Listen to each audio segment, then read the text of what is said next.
약사분들도 참 고생이 많습니다. 약국마다 시간이 다르다는 점, 우리 돌직구쇼 시청자분들께서 꼭 이거 사전에 저희를 통해서 좀 아시고 마스크 구매하러 나가시기를 권고드리겠습니다. 마스크를 유통하는 지오용이라는 이 컨소시엄 업체인데 이른바 특혜 논란이 일고 있습니다. 청와대도 해명을 하는 굉장히 민감한 문제이기 때문에 저희들도 상당히 조심스럽게 말씀드릴 수밖에 없다는 것, 일단은 먼저 전제하고 이야기해드립니다. 유통 독점권 의혹이라는 거예요. 지난달 26일 대한민국 정부가 전국 약국을 대상으로 공적 마스크를 공급할 수 있는 권리를 지오용이라는 이 의약품 유통업체 측에게 주게 되죠. 이후에 백제약품이 추가됐지만 지오용 컨소시엄이 갖고 있는 공급 권리 비중이 73%에 해당을 한다는 거죠. 정부는 유통망과 전문성을 갖춰서 선정했다. 지오용은 독점 논란에 대해서 컨소시엄 10여 개 업체가 참여했기 때문에 독점이 아니다라고 해명을 하고 있습니다. 그런데 논란과 반론은 있습니다. 제조업체가 900원에 지오용에게 판매를 하게 되는 거죠. 그러면은 지오용은 약국에 1,100원에 판매합니다. 장당 200원의 시세 차이. 하루 422만 장에서 많게는 560만 장. 하루 마진이 8억 4,400만 원 안팎이라는 겁니다. 평균이요. 마진율이 22%라는 겁니다. 그런데 정부에서는 인건비 등 따지면 오히려 손해다라고 주장을 하고 있습니다. 마진율 22%인데요. 그리고 국민청원도 등장을 했는데 김정숙 여사가 이 지오용이라는 조혜선 대표와 숙명여고 동창이 아니냐라는 의혹입니다. 이에 대해서 청와대는 분명히 사실관계를 바로잡았습니다. 지오용 대표와 김정숙 여사는 숙명여고 각각 숙명여대다, 다르다, 동창 아니다 라고 반박했습니다. 민주당 연루소까지 제기가 됐는데 이 부분도 좀 짚고 가야 될 것 같아요. 지오용 업체의 고문을 지낸 박명숙 씨는 최근에 민주당 비례공천을 신청했다라는 의혹인데요. 박명숙 이사는 제가 지오용에 다녔다는 게 민주당 비례후보 신청과 무슨 상관이냐라고 중앙일보와 반박을 했고 올해 1월에 퇴사를 했다라는 사실도 분명히 알아야 될 것 같습니다.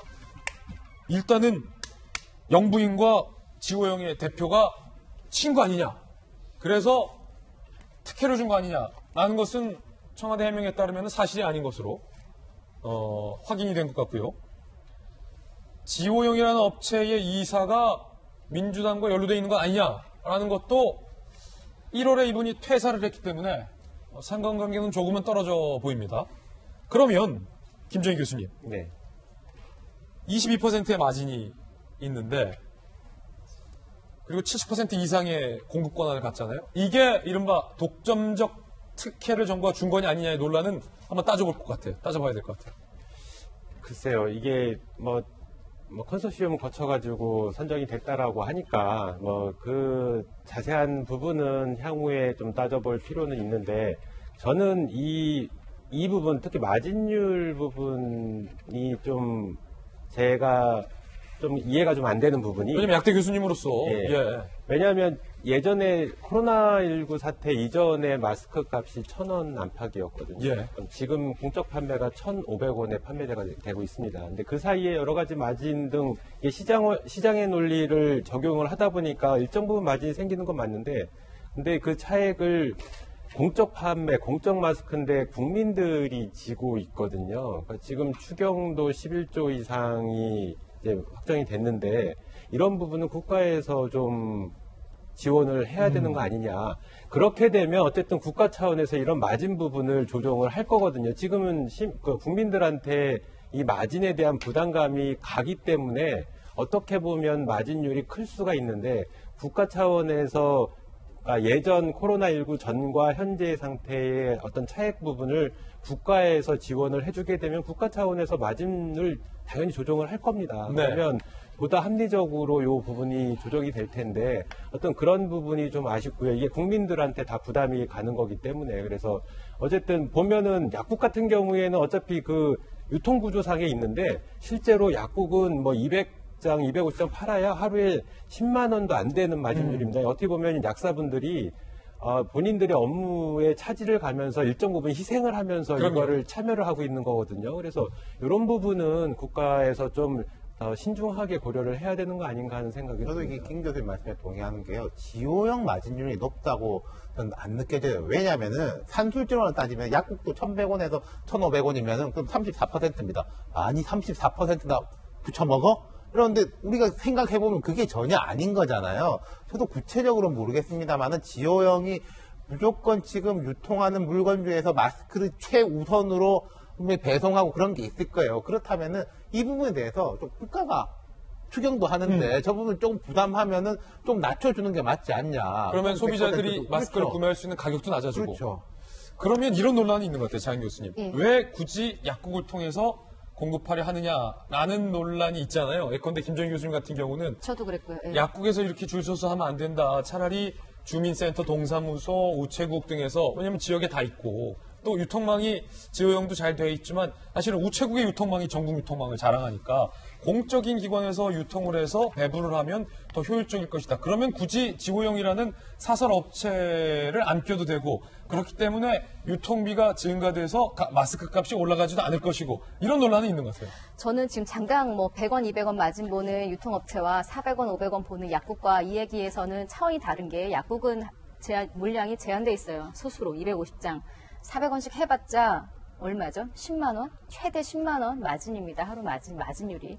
근데 유통하는 거는 560만 장, 몇백만 장, 이렇게 가요. 그렇게 따지면 앞서서 평균으로 말씀하셨지만, 적게는 5억 되지만 많게는 11억 원이 넘는 하루 평균 마진, 순수익, 매출이 아니라 순수익을 볼 수 있는 것을, 특정 업체의 70%가 넘는 물량을 몰아줬다라는 것은, 저는 뭐 고교 동문이든 아니든 이 팩트 체크랑 상관없이 특혜 의혹이 일만한 일이고, 저는 사실은 왜 이렇게 두 개 업체에 이 어마어마한 지금 마스크 대란이 있고 유통 대란이 있고 줄서기를 하고 있는 이 와중에 오히려 더 분산시켜서 유통을 원활하게 하는 대안이 아니라 오히려 유통 채널을 확 더 줄여서 이렇게 더 혼란스러운 것을 대안이라고 내놨어서 오히려 여기에 의구심을 가졌어요. 저는 특혜 논란과 상관없이 여기에 의구심을 가졌고, 그 결과 유통이 원활하게 돼서 지금 잘 나눠주고 있어요.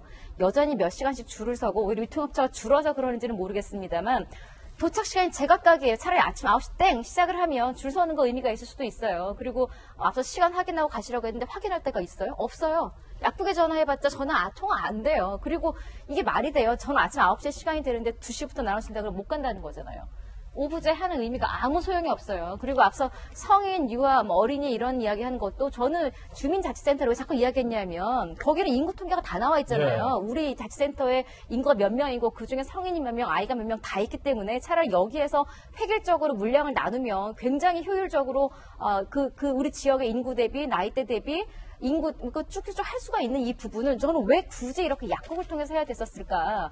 그리고 이 두 개 업체를 선정한 이유에 대해서 제가 오늘 그 지호영 대표, 여성 그 대표가 인터뷰하는 걸 직접 들었어요. 본인들은 청와대원 일면식도 없다라는 이 해명과 동시에 유통업체 1, 2위 업체가 선정받은 게 뭐가 문제냐라고 하는데, 굳이 1, 2위 업체에 몰아준다라는 것은 그럼 어떤 논리인지 모르겠고, 그로 인해 무언가 해결이 아무것도 해결이 안 됐거든요. 저는 우리 고등학교 같이 나오지 않았다 이 얘기가 청와대에서 해야 될 해명은 아닌 것 같고, 그럼 왜 이런 방식을 썼고, 지난번에 제가 지역 그 자치단체 활용 안 하는 것에 대한 반박 기사를 봤는데, 어젠가 제가 그제 말씀드렸잖아요. 정부가 반박한 이런 이유로 동주민센터나 이런 데는 어렵다라고 하는, 그게 전혀 저는 해명이 안 됐다는 생각이 들거든요. 그래서 이 부분에 대한 얘기를 좀 이번 기회에 좀 서심탄하게 얘기를 좀 해봤으면 좋겠어요. 왜냐하면 아직도 줄 서는 사람 많고, 시간 다르는 것 때문에 혼선되는 사람 많고, 아이 마스크 사러 가는데 어른 마스크 사서 못 사는 사람, 반대로 나는 어른인데 스몰 사이즈, M 사이즈밖에 없어서 결국은 하지 못하는 마스크밖에 없는 이 혼선이 이렇게 유지되고 있는 것에 대해서 어떤 해석이 좀, 해명이 좀 있었으면 하는 생각이 듭니다. 예.